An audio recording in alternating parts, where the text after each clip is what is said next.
مجھے خبر دے دو، بتا دو، وگرنہ باریک بین خبر رکھنے والا اللہ مجھے بتا دے گا۔ تو حضرت عائشہ اب بتانے لگتی ہیں اور آپ بتاتی ہیں کہ ساری بات کہ اس طرح میں نے سوچا کہ کہیں آپ دوسری بیوی کے ہاں جا رہے ہیں اور تو آپ نے یہ فرمایا، وہ نہیں فرمایا کہ 15 شعبان کی رات کو اللہ اترتا ہے، وہ نہیں، وہ جھوٹ ہے، وہ غلط روایت۔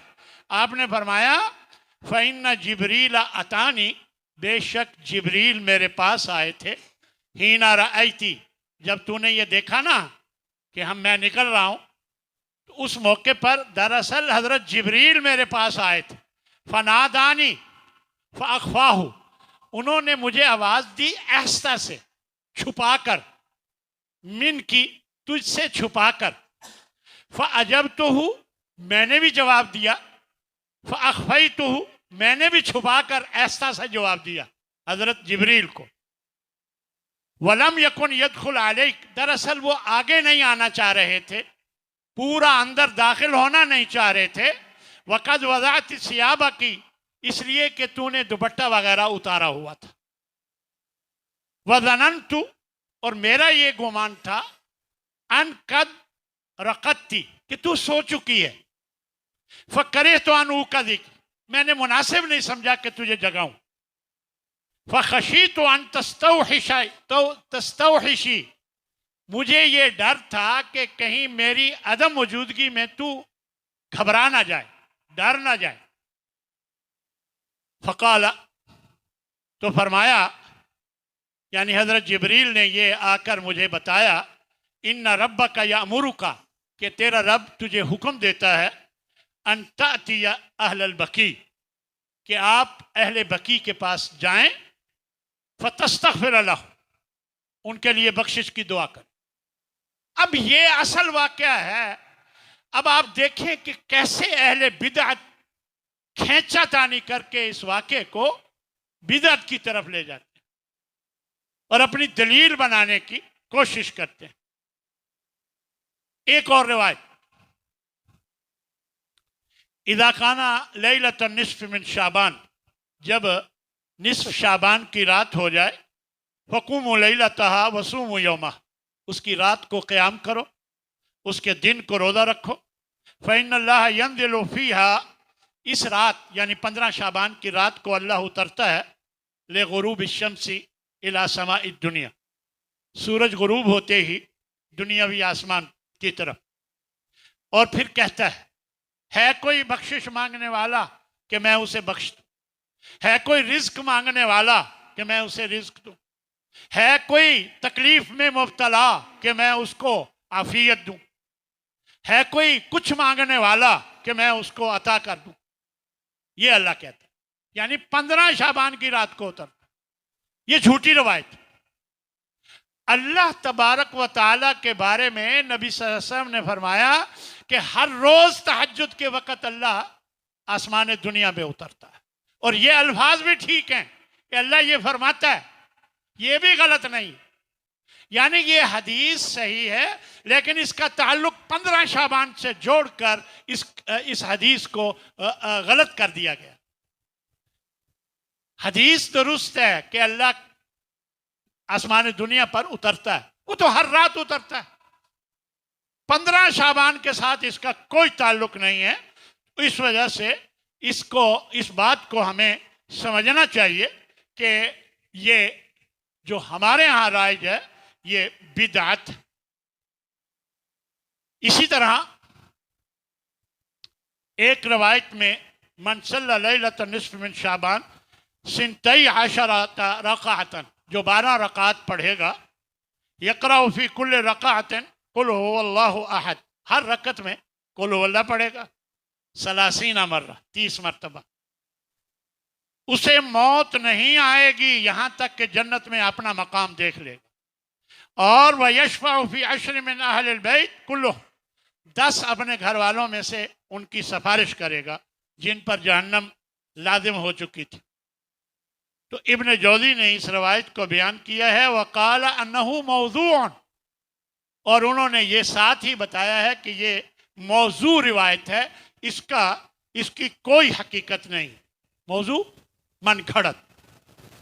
اسی طرح پانچویں ایک اور روایت، اس میں یہ ہے کہ من صلی فی هذه اللیلۃ 100 رکعہ، جو اس رات میں 100 رکعات پڑھے گا، ارسل اللہ علیہ 100 ملک، اللہ اس کی طرف 100 فرشتے بھیجے گا، 30 یبشرونہ بالجنہ، 30 فرشتے، جھوٹی روایت، 30 فرشتے اسے جنت کی خوشخبری دیں گے، دیتے ہیں، اور وَثَلَاثُونَ یُؤْمِنُونَهُ مِنْ عَذَابِ النَّارِ، اور 30 فرشتے اسے جہنم کے عذاب سے بچا کے رکھتے ہیں، وَثَلَاثُونَ يَدْفَعُونَ عَنْ مَقَائِدِ الشَّيْطَانِ، اور 30 فرشتے شیطان کی شر سے اسے محفوظ رکھتے ہیں۔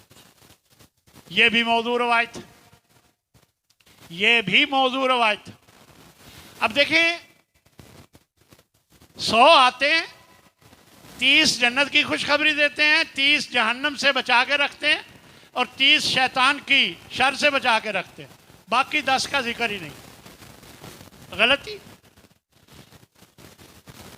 انسانی بنائی ہوئی باتوں میں غلطی ہو جاتی ہے، شریعت میں کبھی ایسی غلطیاں نہیں ہوتی۔ تو لہذا میرے بھائیو، 15 شعبان کی رات کی عبادت کا شریعت سے کوئی تعلق نہیں۔ اگر آپ روزانہ عبادت کرتے ہیں تو 15 شعبان کی رات کو بھی کریں، اگر آپ شعبان کے باقی دنوں میں روزہ رکھتے جا رہے ہیں تو اگلے دن آپ روزہ رکھیں، کوئی مسئلہ نہیں، لیکن آپ مخصوص 15 شعبان کی رات کر کے عبادت کریں گے، اگلے دن روزہ رکھیں گے، تو یہ بدعت ہو جائے گا، اور اس کا شریعت سے کوئی تعلق نہیں۔ کل بدعت ضلالہ، ہر بدعت گمراہی ہے، اور ہر گمراہی جہنم میں لے جاتی ہے۔ آپ نیکی بھی کریں اور اس کی وجہ سے جہنم میں چلے جائیں تو کیا فائدہ ہے ایسی نیکی؟ اس لیے میرے بھائیو، بہت سے اور معاملات دیکھے گئے، حلوہ پکاتے ہیں اور کہتے کیا ہیں کہ نبی صلی اللہ علیہ وسلم کے دندان مبارک شہید ہوئے تھے تو آپ نے حلوہ بنا کر کھایا تھا۔ وہ اس کا 15 شعبان سے کیا تعلق ہے بھائی؟ چلیں، وہ تو جنگ احد میں آپ صلی اللہ علیہ وسلم کے دندان مبارک شہید ہوئے تھے، اور عین ممکن ہے آپ نے حلوہ، کیونکہ دانتوں کی تکلیف کی وجہ سے حلوہ منگوایا ہو، کھایا ہو، لیکن اس کا 15 شعبان سے کیا تعلق ہے؟ اور وہ تو 7 یا 11 شوال کو ہوئی جو آپ کے دندان مبارک شہید ہوئے، 7 شوال یا 11 شوال کو۔ اچھا، اسی طرح بعض لوگ شب برات کو مردوں کی عید کہتے ہیں، اور کہتے ہیں تنزل الملائکۃ والروح، فرشتے بھی اترتے ہیں اور روحیں اترتی ہیں، یعنی کھینچا تانی کرنا۔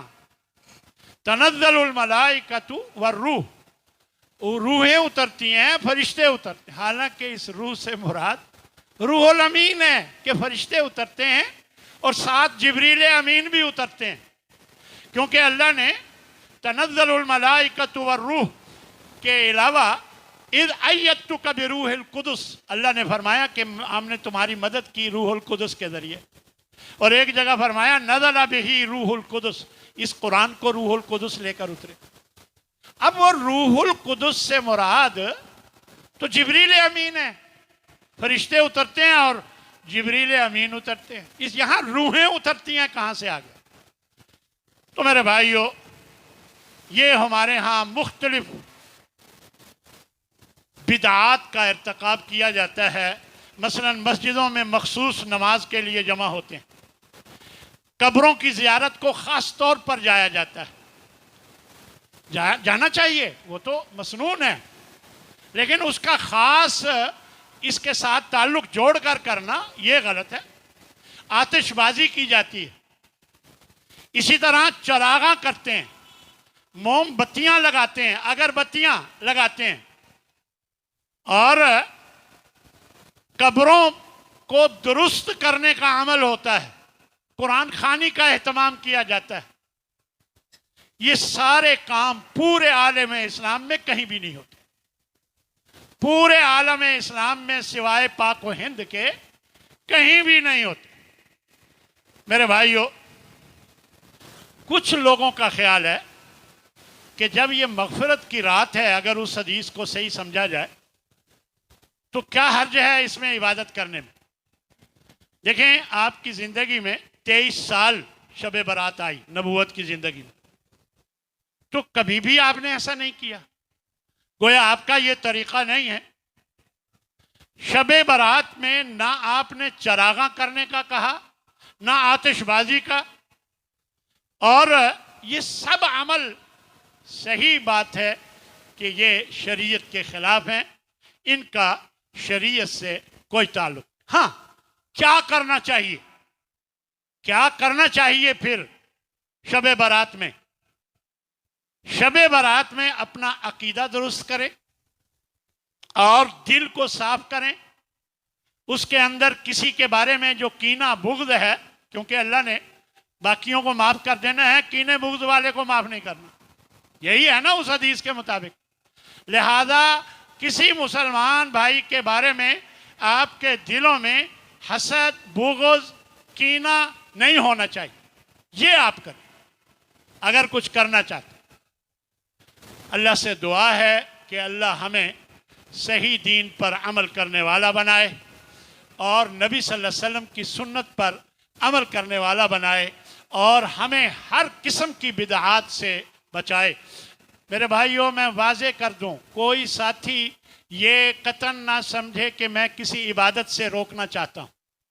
عبادت اگر آپ روٹین میں کر رہے ہیں، راتوں کو جاگتے ہیں باقی دنوں میں، تو آپ 15 شعبان کی رات کو بھی جاگیں، کوئی اس میں حرج کی بات نہیں ہے۔ صرف بات یہ ہے کہ خاص 15 شعبان کی رات کر کے عبادت کرنا، قیام کرنا، یہ نہ نبی صلی اللہ علیہ وسلم کا طریقہ ہے، نہ صحابہ کا طریقہ ہے، نہ ائمہ دین کا طریقہ ہے، نہ علماء سلف کا طریقہ ہے۔ یہ طریقہ بالکل بدعت ہے، اس کی کوئی شرعی دلیل نہیں۔ بس اتنی سی بات۔ اسی طرح اگر آپ روزے باقی دنوں کے رکھ رہے ہیں تو 15 شعبان سے اگلے دن کا روزہ، رات سے اگلے دن کا روزہ رکھ لیں، باقی جو رکھ رہے ہیں وہ بھی رکھ لیں، لیکن آپ اگر مخصوص کر کے رکھیں گے تو یہ بدعت کے زمرے میں آئے گا۔ دیکھیں، ہر اچھا کام نبی صلی اللہ علیہ وسلم کے طریقے کے مطابق ہو وہ قابل قبول ہوتا ہے، ہر اچھا کام۔ مغرب کی کتنی رکعات ہیں؟ 3 فرض۔ میں اگر کہوں جی 4 میں پڑھ لیتا ہوں، کیا حرج ہے؟ تو یہ غلط ہے، وہ 3 بھی نہیں ہوں گی۔ ذبح کرنے کا کیا طریقہ ہے؟ بسم اللہ اللہ اکبر، اور میں کہتا ہوں قل هو اللہ احد اللہ الصمد لم یلد ولم یولد، اور ذبح کرتا ہوں، تو یہ جانور حلال نہیں ہوگا۔ میں نے کوئی غلط کام کیا ہے؟ قرآن پڑھا ہے میں نے، کیوں؟ نبی کا یہ طریقہ نہیں ہے، یہ طریقہ نبی صلی اللہ علیہ وسلم کا نہیں ہے، اس لیے یہ غلط ہے۔ قرآن پڑھنا غلط نہیں ہے، کیونکہ ذبح کرتے ہوئے نبی صلی اللہ علیہ وسلم کا طریقہ بسم اللہ اللہ اکبر کا ہے، تو وہی پڑھنا چاہیے۔ تو یہی بات میں آپ کو سمجھانا چاہ رہا تھا۔ اللہ مجھے بھی اور آپ سب کو دین کی سمجھ عطا کرے اور ہمیں صحیح دین پر عمل کرنے والا بنائے۔ وآخر دعوانا ان الحمد للہ رب العالمین۔ جزاک اللہ۔